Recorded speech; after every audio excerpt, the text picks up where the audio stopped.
The violence gripping Afghanistan cannot be resolved unless the problems in neighboring nuclear-armed Pakistan are addressed. That according to Malou Innocent, a foreign policy analyst at the Cato Institute, who visited Pakistan late last year to get a better sense of how developments within the country shape its foreign policy toward the United States.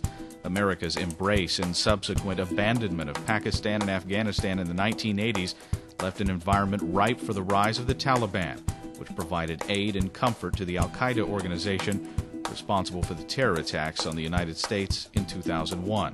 Malou Innocent's forthcoming policy paper, Pakistan and the Future of U.S. Policy, will be released in April by the Cato Institute. After the Soviet Union invaded Afghanistan in 1979, the United States proposed to the Pakistanis a plan to rope the Soviet Union into a similar experience it had in Vietnam.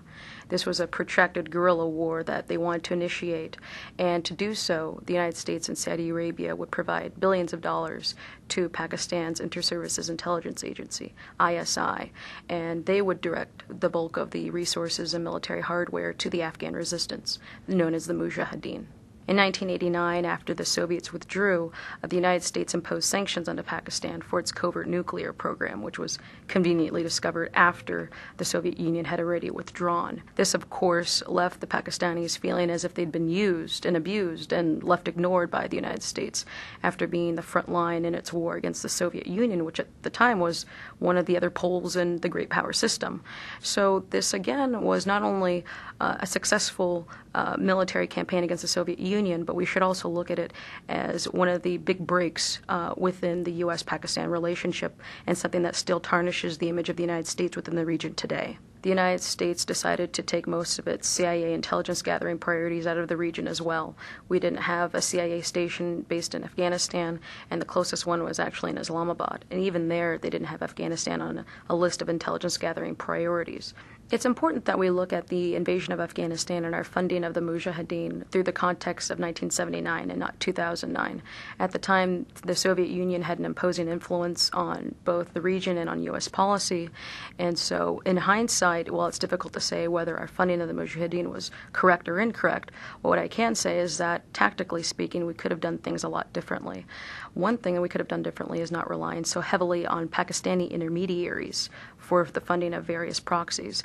Pakistan intentionally funded the most intolerant and radicalized factions of the Mujahideen in order to beat back Indian influence within the region.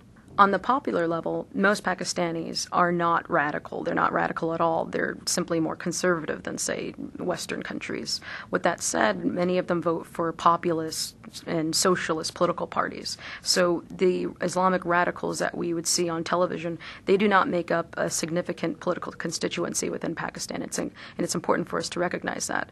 Most of them care about the rising costs of food and oil prices. They care about their basic costs of living.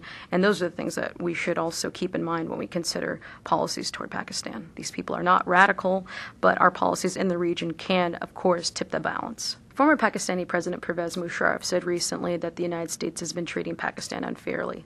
And I'm not surprised to hear him say that, because many of the defense officials I spoke to while in Pakistan said virtually the same thing. Not necessarily with Bush's war on terror, but also during the Cold War, where the United States has relied heavily on Pakistan's military generals and dictators to the detriment of their people and to the civilian leadership within Islamabad. This is one reason why now the elements of the ISI are supporting the Taliban as a hedging policy in case the United States withdraws, similar to when we withdrew from the region after the Soviet Union withdrew in 1989. And also they're keeping the Taliban on the back burner in case they feel encircled by India, not only within Kashmir and along its eastern border, but also within Afghanistan. During the anti-Soviet jihad, the CIA officials and U.S. policymakers had no idea at the time that the militants we were sponsoring and would later ignore would lead to the advance of the Taliban and shelter the Al-Qaeda organization later responsible for 9/11.